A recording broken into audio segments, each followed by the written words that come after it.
കൂട്ടുകാർക്ക് നല്ലൊരു ദിവസം ആശംസിച്ചുകൊണ്ട് മാമ്പഴത്തിന്റെ പുതിയ വീഡിയോയിലേക്ക് സ്വാഗതം. നമുക്ക് നേരെ ഗീതുവിന്റെ ഗോവിന്ദിന്റെ ഒക്കെ ഇന്നത്തെ ഒരു അടിപൊളി വിശേഷത്തിലേക്ക് അങ്ങോട്ട് പോയാലോ. ഇന്നത്തെ വിശേഷത്തിൽ കാണിച്ചിരിക്കുന്ന രഞ്ജു ഹാളിലേക്ക് വരുന്ന സമയത്താണ് അവിടെ ഗീതുവിന്റെ ഫോൺ ചാർജിങ്ങിൽ ഇട്ടിരിക്കുന്നത് കണ്ടത്. ഇത് കണ്ടപ്പോൾ രഞ്ജു ഓർത്തു, ഈ ഫോണിനകത്ത് രഹസ്യങ്ങൾ കാണും, വരുണിനെ കൊടുക്കാനുള്ള എന്തോ തെളിവ് ഈ ഫോണിനകത്ത് ഉണ്ടെന്നല്ലേ പറഞ്ഞത്. പറയുന്നത് കേട്ടായിരുന്നു രഞ്ജു ആ കാര്യം. അപ്പൊ അത് നോക്കിയാലറിയാം എന്താന്നുള്ള കാര്യം. നോക്കിയാലോ. അങ്ങനെ ഫോൺ ഊരി എടുക്കുകയാണ്. ഫോൺ ഊരി എടുത്ത് നോക്കിക്കഴിഞ്ഞപ്പോഴത്തേനും പാസ്വേഡ് അറിയത്തില്ല. ഫോൺ ലോക്കായിട്ടിരിക്കുവോ. അപ്പൊ ഇനി എന്ത് ചെയ്യും?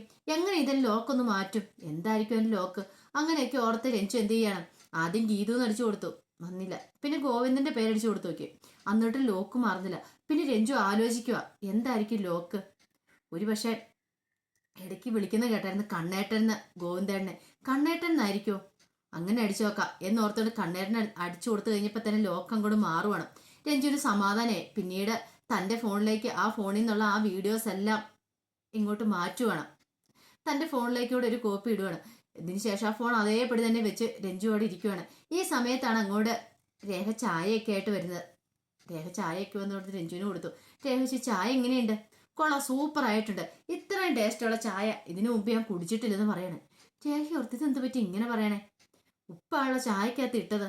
അപ്പൊ കാഞ്ചന അങ്ങോട്ട് വരുന്നുണ്ട്. കാഞ്ചന പറഞ്ഞു, സൂപ്പർ ആയിട്ടുണ്ട് കേട്ടോ കാഞ്ചനക്കയുടെ ചായ എന്ന് പറയാണ്. അപ്പൊ കാഞ്ചനയ്ക്ക് സംശയമായി, ഉപ്പിട്ട് ചായ കൊടുത്തിട്ട് ഇത്ര ടേസ്റ്റാന്ന് പറയുന്നത്, ഇത് കൊള്ളാലോ, എന്താ സംഭവിച്ചിരിക്കുന്നത്? ഈ സമയത്ത് ബാൽക്കണിയുടെ മുകളില് ഗോവിന്ദ് വന്ന് ഇപ്പുണ്ടായിരുന്നു. ഗോവിന്ദ് താഴേക്ക് നോക്കി, എന്നിട്ട് ആ ചായ ഗ്ലാസും കൂടെ താഴേക്ക് ഒറ്റ ഇടിയിൽ അങ്ങോട്ട് ഇടുവാണ്. എന്നിട്ട് താഴേക്ക് അങ്ങോട്ട് ഇറങ്ങി വരുവാണ്. പെട്ടെന്ന് ഇവർക്ക് ആർക്കും കാര്യം എന്താന്ന് മനസ്സിലായില്ല. വന്നിട്ട് കാഞ്ചന ചോദിച്ചു, ഇപ്പൊ നീ ചായക്കകത്ത് പഞ്ചസാരയ്ക്ക് പകരം ഉപ്പാണ് ഇടുന്നേടിന്ന് ചോദിക്കണം. കാഞ്ചന പറഞ്ഞു, ഗോവിന്ദ മാമ അത് കൂടുതലൊന്നും പറയണ്ട, നിന്റെ ഇച്ചിരി കൂടുന്നുണ്ട് ഈയിടെയായിട്ട്, പറഞ്ഞ കേട്ടല്ലോ, നീ മനഃപൂർവ്വം ചെയ്തതല്ലേ എനിക്ക് തരാൻ വേണ്ടി ചോദിക്കണം. ഗോവിന്ദ മാമ ഞാൻ അങ്ങനെയും ചെയ്തില്ല, ഒന്നും പറയണ്ട, ഇനി മേലാൽ ഇത് ആവർത്തിച്ചിട്ടുണ്ടല്ലോ നീ വീടിന് പുറത്തായിരിക്കും, നിന്റെ ജോലി അതോടുകൂടി തീരുമെന്ന് പറഞ്ഞിട്ട് ഗോവിന്ദ് അങ്ങോട്ട് അകത്തേക്ക് കയറി പോവാണ്. അകത്തേക്ക് പോയി കഴിഞ്ഞപ്പോൾ കാഞ്ചന പറഞ്ഞു, അയ്യോ ഞാൻ അങ്ങനെയൊന്നും ചെയ്തിട്ടില്ല, എന്റെ ദൈവമേ ഞാൻ എന്ത് തെറ്റാണോ ചെയ്തതെന്ന് പറഞ്ഞ് കാഞ്ചന അങ്ങോട്ട് കയറി പോവാ. പെട്ടെന്ന് രഞ്ജു രേഖയുടെ അടുത്തേക്ക് വന്നു. എന്നിട്ട് പറഞ്ഞു, എനിക്ക് മനസ്സിലായി രേഖ, നീ കാണിച്ച പരിപാടിയാന്ന്, പക്ഷെ ഇനി ഇത് ആവർത്തിക്കില്ല കേട്ടോ, എനിക്കിട്ട് പണി തന്നാന്ന് മനസ്സിലായി. ഞാനിപ്പോ ഗീതുവിനെ മാത്രം ശത്രു ലിസ്റ്റിൽ ഉൾപ്പെടുത്തിയിട്ടുള്ളൂ. ഇനിയിപ്പൊ രേഖേച്ചനെയും കൂടെ ഉൾപ്പെടുത്താതിരിക്കുകയാണെങ്കിൽ മര്യാദയ്ക്ക് നോക്കിയും കണ്ട് ഇരിക്കുകയാണ്, കുഴപ്പമില്ലെന്ന് പറയണേ എന്ന് പറഞ്ഞിട്ട് രഞ്ജു അങ്ങോട്ട് അകത്തേക്ക് കയറി പോവാണ്.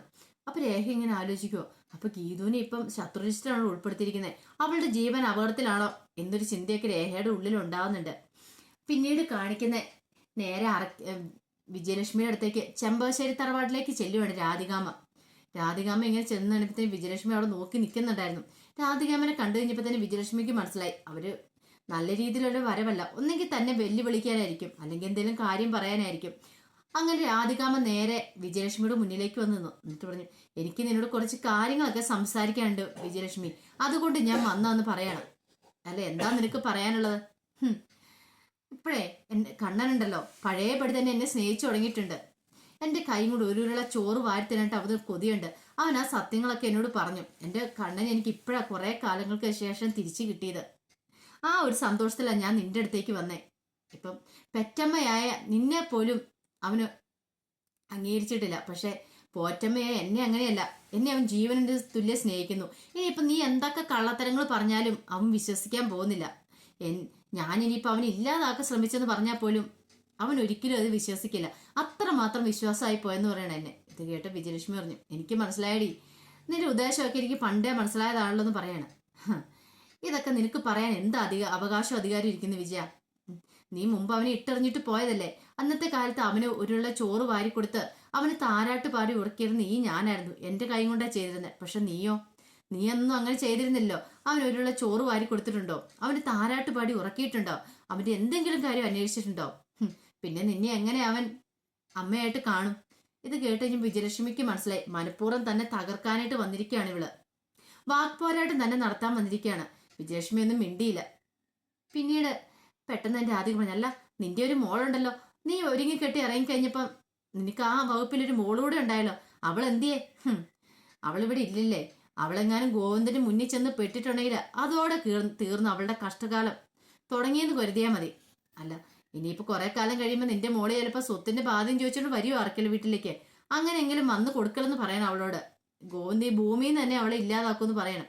ഇത് കേട്ട് ഞാൻ വിജയലക്ഷ്മിക്ക് ഉള്ളിൽ ചിരിയാ വന്നേ. രാധയ്ക്ക് അറിയത്തില്ലോ ശരിക്കും അവളിപ്പോൾ അറക്കൽ വീട്ടിലാണ് ഉള്ളതെന്നുള്ള സത്യം. പിന്നീട് രാധിക പറഞ്ഞു, ഇത്രയെങ്കിൽ നിന്നോട് എനിക്കൊന്ന് പറഞ്ഞിട്ട് പോയില്ലേ സമാധാനം കിട്ടത്തില്ല. പിന്നെ നീ ആ ഗീതുവിനെ മുൻനിർത്തി കുറച്ച് കളികളൊക്കെ കളിച്ചല്ലോ. ഓ, എന്റെ ഏതാണ്ട് കള്ളത്തരങ്ങൾ കണ്ടുപിടിക്കാനോ എന്നെയും വരണേ അറക്കൽ വീട്ടിൽ നിന്ന് അടിച്ചിറക്കാനായിട്ട്. വെറുതെ ആയി പോയില്ലേ. ഞാൻ അപ്പോഴേ പറഞ്ഞില്ലേ ഇതിലൊന്നും ഇറങ്ങിത്തിരിക്കണ്ട. വേറെ വല്ല പണിയുണ്ടോ നോക്കാൻ പറഞ്ഞില്ലേ. നിന്നോട് ഈ നാട്ടിൽ തന്നെ നിൽക്കരുത് ഞാൻ പറഞ്ഞ, പക്ഷെ നീ അനുസരിച്ചില്ല. ഇനിയിപ്പോ കിട്ടാനുള്ളതെല്ലാം വാങ്ങിക്കൊണ്ട് പോയാൽ മതി. എന്റെ കണ്ണനെ ഒരു കാരണവശാലും നിന്റെ അടുത്തേക്ക് ഞാൻ അടുപ്പിക്കില്ല വിജയലക്ഷ്മി. നിനക്കറിയാലോ ഞാൻ അവനെ ഒരു കാരണവശാലും വിട്ടു തരാനും പോകുന്നില്ലെന്ന് പറയണം. വിജയലക്ഷ്മി പറഞ്ഞു, എനിക്കറിയാം നിന്റെ ഉള്ളിലെ ഉദ്ദേശം എന്താന്നുള്ളത്. അതൊരിക്കലും നടക്കാൻ പോകുന്നില്ല രാധിക. ഒരിക്കലും അവൻ സത്യങ്ങളൊക്കെ തിരിച്ചറിയും. സത്യങ്ങളൊക്കെ തിരിച്ചറിഞ്ഞു കഴിയുമ്പോഴത്തേനും അവൻ എൻ്റെ അടുത്തേക്ക് തന്നെ വരുമെന്ന് പറയാണ്. അതൊന്നും ഒരിക്കലും നടക്കാൻ പോകുന്നില്ല വിജയ. അതൊക്കെ നിന്റെ വെറുതെ വ്യാമോഹം മാത്രമാണ്.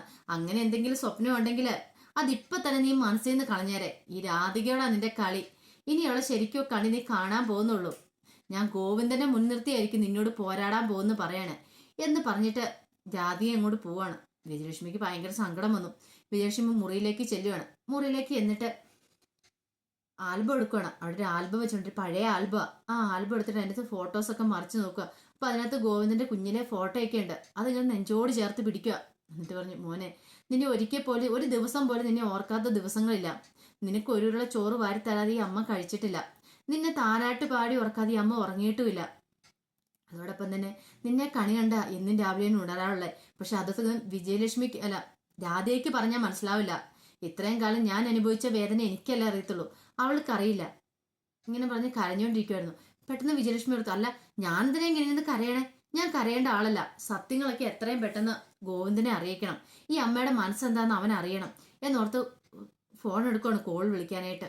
എടുത്തു കഴിഞ്ഞപ്പോഴത്തേനും വിജയലക്ഷ്മിക്ക് വിളിക്കാൻ തോന്നിയില്ല. വേണ്ട, വിളിക്കണ്ട, ഇനിയിപ്പോൾ വിളിച്ചൊരു പ്രശ്നമാക്കണമെന്ന് ഓർത്തുകൊണ്ട് വിജയലക്ഷ്മി ഫോൺ താഴെ വെച്ചിട്ട് പൊട്ടിക്കരയുവാണ്. അപ്പൊ വിജയലക്ഷ്മിയുടെ ഉള്ളിലുള്ള ആ വേവലാതികളൊക്കെയാണ് പുറത്തു വന്നേ.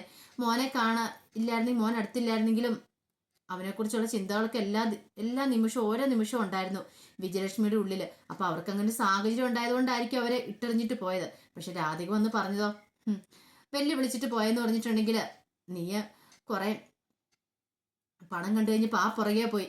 അതോടൊപ്പം തന്നെ ഓരോ സ്റ്റേജ് പ്രോഗ്രാമുകളൊക്കെ ആടി തിമിർത്തോണ്ടിരുന്നപ്പോൾ നീ മകനെ കുറിച്ച് ഓർത്തില്ല. അങ്ങനെയൊക്കെയാണ് രാധിക പറഞ്ഞിട്ട് പോയത്. ഇതൊക്കെ ഓർത്തു കഴിഞ്ഞപ്പോൾ തന്നെ വിജയലക്ഷ്മിക്ക് സഹിക്കാൻ പറ്റുന്നുണ്ടായിരുന്നില്ല.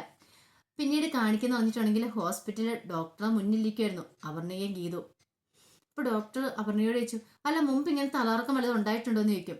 ഇല്ല ഡോക്ടറെ, ഇപ്പൊ ഇന്ന് ആദ്യമായിട്ട് ഉണ്ടാകുന്നതെന്ന് പറയാണ്. ഗീതുവിന് ടെൻഷനായി. ഗീതു ചോദിച്ചു, ഡോക്ടറെ എന്ത് പറ്റി, എന്തെങ്കിലും പ്രശ്നമുണ്ടോ എന്ന് ചോദിക്കണേ. പ്രശ്നമൊന്നുമില്ല, പേടിക്കേണ്ടതായി ഒരു പ്രശ്നമില്ല, സന്തോഷിക്കേണ്ട ഒരു വിശേഷം എന്ന് പറയും. സന്തോഷിക്കേണ്ട വിശേഷം അതെന്താ? അതെ, അവൾ പ്രഗ്നന്റ് ആന്ന് പറയാണ്. അപർണിക പ്രഗ്നന്റ് ആന്ന് പറയാ. ഇത് കേട്ടോ അപർണിക മുഖത്തൊരു പൂത്തിരി കത്തിയ ഒരു പ്രതീതി ഉണ്ടാകുന്നേ. മുഖം സന്തോഷം കൊണ്ട് തുടുത്തു. പെട്ടെന്ന് ഗീതുവിന്റെ മുഖത്ത് സന്തോഷം ഉണ്ടാകുന്നുണ്ട്. പക്ഷെ ആ സന്തോഷം ഒത്തിരി സമയം നീണ്ടു നിന്നില്ല. ഗീതുവിന്റെ മുഖം അങ്ങോട്ട് മാറി.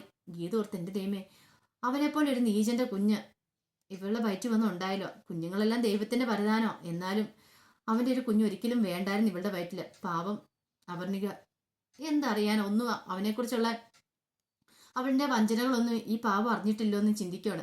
ഈ സമയത്ത് അപർണയെ നോക്കിക്കഴിഞ്ഞപ്പോൾ ഗീതുവിന്റെ മുഖം മാറിയിരിക്കുക. എന്ത് പറ്റി ഗീതു, ഞാൻ പ്രഗ്നന്റ് ആണെന്ന് അറിഞ്ഞപ്പോൾ തന്നെ നിന്റെ മുഖം മാറിയല്ലോ, എന്തെങ്കിലും കാര്യമുണ്ടെന്ന് ചോദിക്കുക. ഒന്നുമില്ല എന്ന് പറയാണ്. ഈ സമയത്ത് ഡോക്ടർക്ക് ഒരു കോൾ വരുന്നുണ്ട്. ഡോക്ടർ കോൾ എടുത്തിട്ട്, ആണോ ഇഞ്ചക്ഷൻ കൊടുത്തില്ലേ എന്നൊക്കെ ചോദിക്കുന്നുണ്ട്. ഇപ്പൊ ഞാൻ വരാം, ഒരു മിനിറ്റ് എന്ന് പറഞ്ഞു. പിന്നീട് ഇവരോട് പറഞ്ഞു, അതെ ഒരു എമർജൻസി ഉണ്ട്, പോയിട്ട് ഞാൻ ഇപ്പൊ വരാമെന്ന് പറഞ്ഞ് ഡോക്ടർ അങ്ങോട്ട് ഇറങ്ങി പോവാണ്. ഈ സമയത്ത് ഗീതുവിനോട് ചോദിച്ചു, എന്ത് പറ്റി ഗീതു, നിന്റെ മുഖം മാറിയത് എന്താന്ന് ചോദിക്കുകയാണ്. ഒന്നുമില്ല, എനിക്ക് മനസ്സിലായി എന്താന്ന്. എനിക്ക് മുമ്പ് കല്യാണം കഴിഞ്ഞല്ലേ നിന്റെ ഗോവിന്ദ് സാറിന്റെ, നിനക്കൊരു കുഞ്ഞുണ്ടായില്ലല്ലോ, അതല്ലേ എന്ന് ചോദിക്കുകയാണ്. ഗീതുവിന് അപ്പോഴാ ശ്വാസം നേരെ വീണ്. ഗീതു ഓർത്ത് ഇനിയിപ്പോ കിഷോറിന്റെ കാര്യം എന്തേലും അറിഞ്ഞിട്ടായിരിക്കോ പറയണമെന്ന് പറയാൻ പറ്റില്ലോ. ഗീതുവിന് മൊത്തം സങ്കടം ഉണ്ടായിരുന്നു. എന്നിട്ട് പറഞ്ഞു, അവനെ പറഞ്ഞു, ഇതെന്ന് ഓർത്ത് നീ വിഷമിക്കണ്ട കേട്ടോ, നിനക്കും എത്രയും പെട്ടെന്ന് കുഞ്ഞുങ്ങളൊക്കെ ഉണ്ടാവും. ഹണിമൂൺ പീരീഡ് ഒക്കെ കഴിഞ്ഞില്ലേ, ഇനി ഒരു കുഞ്ഞിന് വേണ്ടി ശ്രമിച്ചുകൂടെ എന്നൊക്കെ ചോദിക്കുകയാണ്. ഗീതു പറഞ്ഞു, പെട്ടെന്നൊന്നും ഞങ്ങൾക്ക് വേണ്ട കേട്ടോ, ഞങ്ങൾ ഇച്ചിരി അടിച്ചു പൊളിച്ച് നടക്കട്ടെ എന്ന് പറയണം. അവരുടെ പറഞ്ഞു, ഇപ്പൊ കുഞ്ഞുങ്ങൾ വേണമെന്ന് ആഗ്രഹിച്ചിരുന്നില്ല, പക്ഷെ കുഞ്ഞെന്ന് കേട്ടപ്പോൾ തന്നെ മനസ്സിലൊരു സന്തോഷം. ഇത് കിഷോറിന് കഴിയുമ്പോൾ എന്തുമാത്രം സന്തോഷമായിരിക്കും എന്നറിയാവോ. അല്ല ഇനിയിപ്പം എന്ത് ചെയ്യാനാ, പോയില്ലേന്ന് പറയാണ്. ഗീതു പറഞ്ഞു, അതിന്റെ ഒരു സന്തോഷം കാണുന്നുണ്ട് മുഖത്തെന്ന് പറയാണ്. സന്തോഷമൊക്കെ ഉണ്ട്, പക്ഷെ ഇനി ഞാനിത് ഈ അതായത് ഈ പ്രഗ്നന്റ് ടൈമിലെ ഓരോ കഷ്ടതകളൊക്കെ അനുഭവിക്കണ്ടേ, അതോർത്ത് കഴിയുമ്പോൾ ഒരു ടെൻഷനുണ്ട്. ഇത് ആണുങ്ങൾ കൂടി ഇത് കൊടുക്കണ്ടായിരുന്നു. അന്ന് എന്ത് രസമായിരുന്നല്ലേ എന്ന് ഗീതയോട് ചോദിക്കാം. ഗീത പറഞ്ഞു ശരിയാ, അവര് വയറ് വീർപ്പിച്ച് നടക്കുന്ന കാണാൻ ഭയങ്കര രസമുണ്ടെന്ന് പറയാം. അങ്ങനെ അവർ അതും പറഞ്ഞ് രണ്ടുപേരും പൊട്ടിച്ചിരിച്ചിരിക്കുന്ന സമയത്ത് ഡോക്ടർ അങ്ങോട്ട് വരുന്നേ. ഡോക്ടർ വന്നിട്ട് പറഞ്ഞത് എമർജൻസി ഉണ്ടായിരുന്നു, ഷുഗർ ലെവൽ ഇച്ചിരി കൂടിപ്പോയതാന്ന് പറയണം. അതെ, ഇനിയിപ്പോ 2 ആഴ്ച കഴിയുമ്പോൾ വരണം കേട്ടോ, ഇപ്പൊ ഉള്ള ടാബ്ലറ്റ്സ് ഒക്കെ തന്നുവിടാം, അതിനുശേഷം ചെക്കപ്പിന് വരണമെന്ന് പറഞ്ഞുകൊണ്ട് അവരെ പറഞ്ഞു വിടുവാണ്. ഈ സമയത്ത് ഗീതുവിന്റെ ഉള്ളില് വല്ലാത്തൊരു ടെൻഷനായിരുന്നു. കിഷോറിന്റെ ഒരു കുഞ്ഞാണല്ലോ അവർണികയുടെ ഉള്ളിൽ വളർന്നു വന്നിരിക്കുന്നുള്ള ഒരു കാര്യം അതോർത്ത് ഗീതിന് ഭയങ്കര ടെൻഷനായിപ്പോയി. അപ്പൊ അതിന്റെ വിശേഷങ്ങളൊക്കെ നമ്മൾ കണ്ടേന്ന് പറഞ്ഞിട്ടുണ്ടെങ്കിൽ ഇതിന്റെ ബാക്കി വിശേഷങ്ങളായിട്ട് വൈകുന്നേരത്തെ പ്രൊമോയും ഞാൻ വരാട്ടോ. ഒരിക്കൽ കൂടി എല്ലാവർക്കും നല്ലൊരു ദിവസം ആശംസിച്ചോണ്ട് നിർത്തുന്നു. നന്ദി.